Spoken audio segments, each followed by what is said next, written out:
Today I'm going to show you the mechanics of making the flip fold card. The nice thing about this is that even though it is a three-dimensional card, it folds flat and goes into an A2 envelope.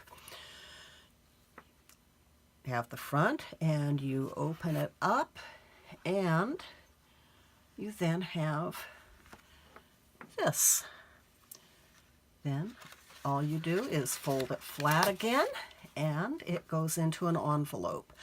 I'm not going to talk much about decorating them because you all know the basics on how to do this. I will talk to you about a couple of problems that I ran into with this one. On this one, when you open it up, there is another panel over here that I had added. What happens when you fold it is that the corner of the card tends to get stuck on that panel, so you have to manipulate a little bit to get it to fold flat. There is one way of avoiding that need to manipulate, and what you would do then is to just round those inside corners, and I'll show you how to do that as we get into it. So let's just get started on putting the mechanics together for this card.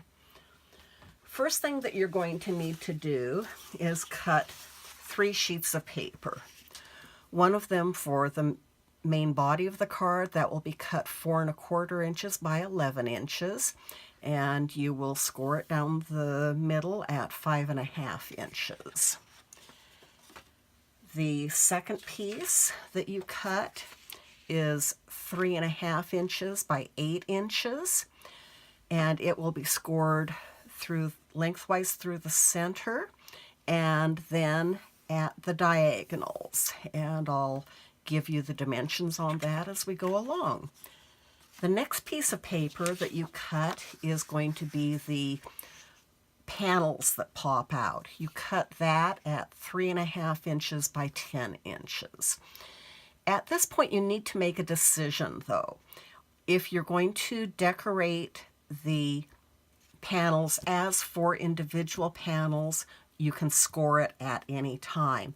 But if you want to have a full stamped image across it similar to this, you would need to stamp the image before you score it, otherwise you'll end up with the white lines at the score where the stamp won't make contact with the paper. So let's just get started with this. First, your 4 1/4 by 11 inch piece of paper, you score it at 5 1/2 inches.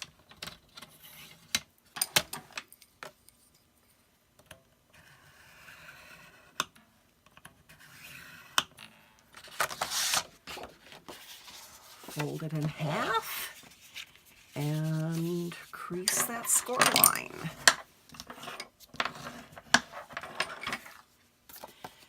The next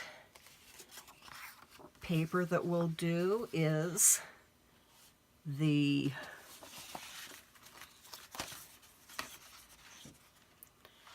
three 1/2 by 10 inch piece of paper.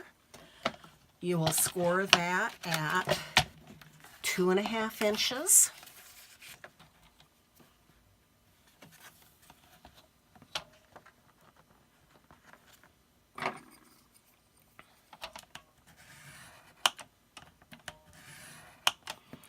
Flip it around that same side up, score again at 2 1/2 inches. Then turn the paper upside down and score it at 5 inches. The reason to flip it upside down is that 2 of the folds go one direction and the other fold goes the opposite direction. So you have the indented portion of it, you fold away from that, crease your score line, then you fold up and fold up. You end up then with a piece of paper that is a W or an M, whichever way you're looking at it. The next piece that you cut is a little bit trickier on it. The 3.5 by 8 inch piece of paper. I'm going to leave it the contrasting sheet so you can really see what I'm doing when we get into the assembly of it. First of all, what you want to do is make some marks on it at 2.5 inches on each side of it. Then flip it around and at, I think I blew it. Okay. The first one is at 2.25 inches. And you mark, and you flip it around, and at 2.25 inches, you mark and mark. Now, on the side that you put the marks, you will score diagonally from mark to mark, and again, score diagonally from mark to mark, and flipping the paper upside down, because these folds are going to go opposite directions, you will then score lengthwise at 1 3/4 inches. That is down the middle of it.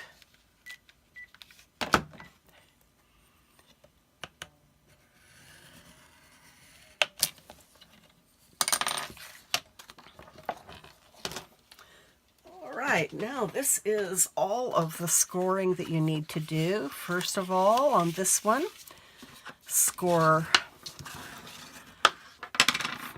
fold the score lengthwise and crease it.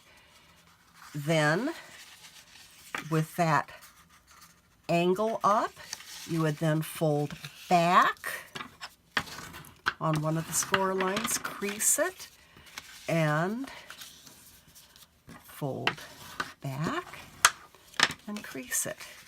You end up with a piece of paper that, when you pinch the ends of it together, it starts to fold up on itself. You then, keeping it together, flatten it so that it all comes together. Sometimes it takes a little bit of manipulating to do it.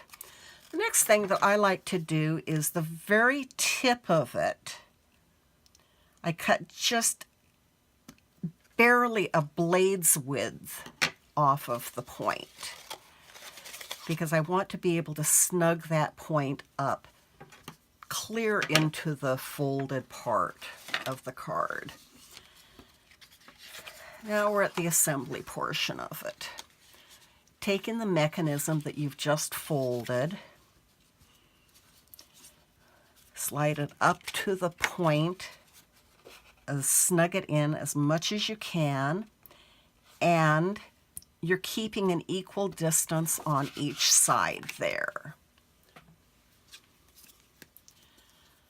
So, and you can either use a very strong tape adhesive or a liquid glue.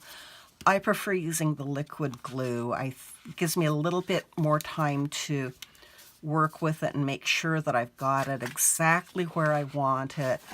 And just so you then put your glue on the triangle of the mechanism that's showing, and you want to make sure that you have enough on it that it's going to stick, but not too much that it's going to ooze out. And then you fold that one side of the card down on it, and you get to hold it for a little bit, because you want to make sure that it's adhered very well on there. And with the glue that I use, it doesn't take all that long. Okay, now you've got one side of it glued. You flip it over and glue the other side.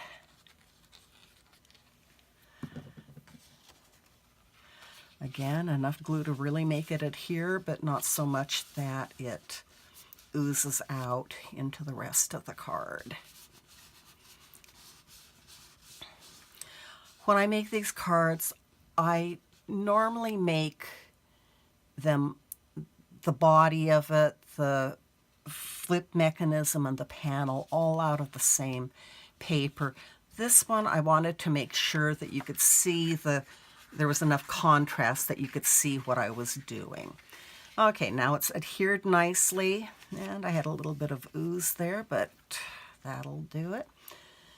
All right, next thing is that have got this panel that you've done. And again, I like to do all the decorating on the panel before I assemble it. It's just easier, I think, to be able to attach, whether it's glue or tape, everything on before while you can still lay it out flat, rather than when it's hooked onto here and you have parts of it that will no longer be flat. You're going to do a little different thing on gluing it. The portion that will be glued is from this part of the card right at the edge down to this line and then over. And again, you don't have to have it clear to the edge because you don't want it to go any further than that. So the top left on one side and the bottom right on the other side. Again, you just don't want to have it the glue go any further in here. And this is where you'll put the glue there and the glue there. So I glue it one side at a time. Again, using enough glue to hold it, but yet not so much that it's going to ooze out all over. Go ahead, fold the panel up again. And what you want to do is line the edge of the panel up here along the side of the card and have it to the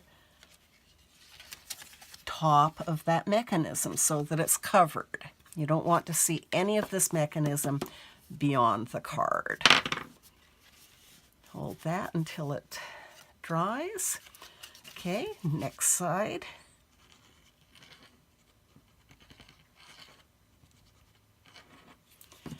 Here. And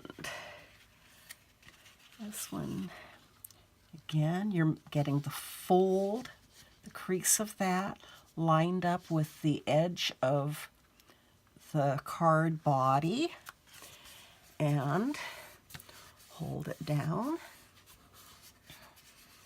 until it dries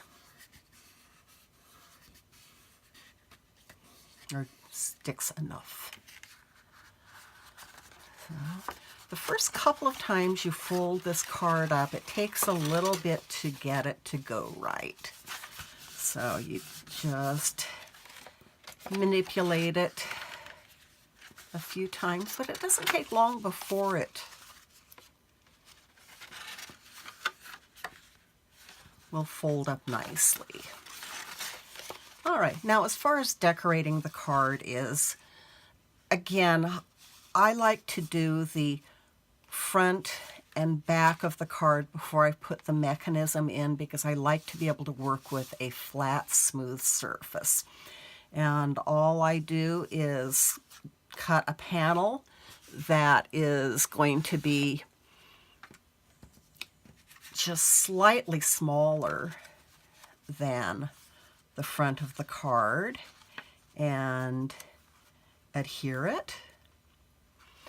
And the back of the card, I like to have them stiff because you've got so much torque that's happening.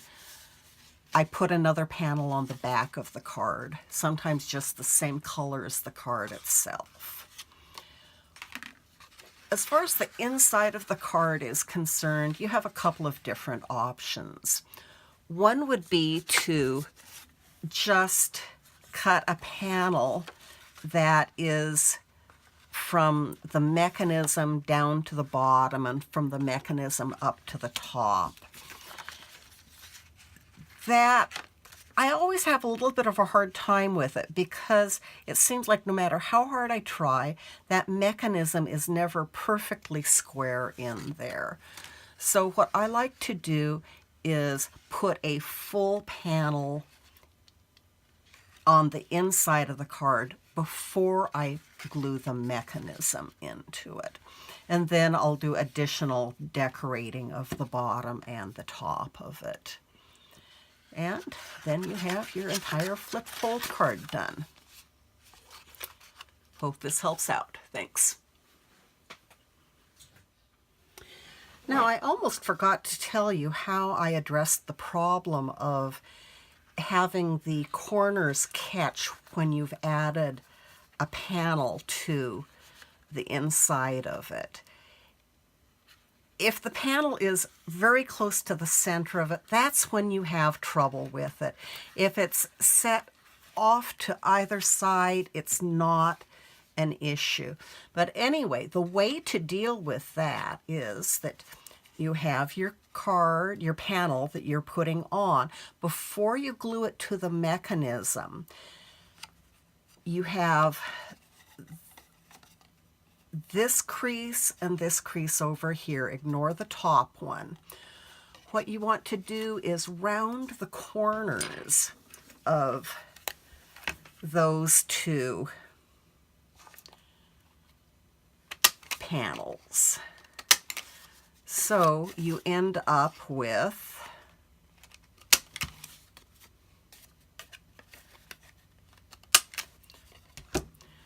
a panel that looks like this, where the corners are rounded on those two lower inside edges. And then when you fold it up and it comes here, there's not a corner to catch on it. It will slide over top of it. Another thing that you can do is to round all of the corners of those panels. It just gives a different look to the card. You know, it's up to you. Just do whatever you want to do, how you want it to make it look for your vision of this card. Thank you.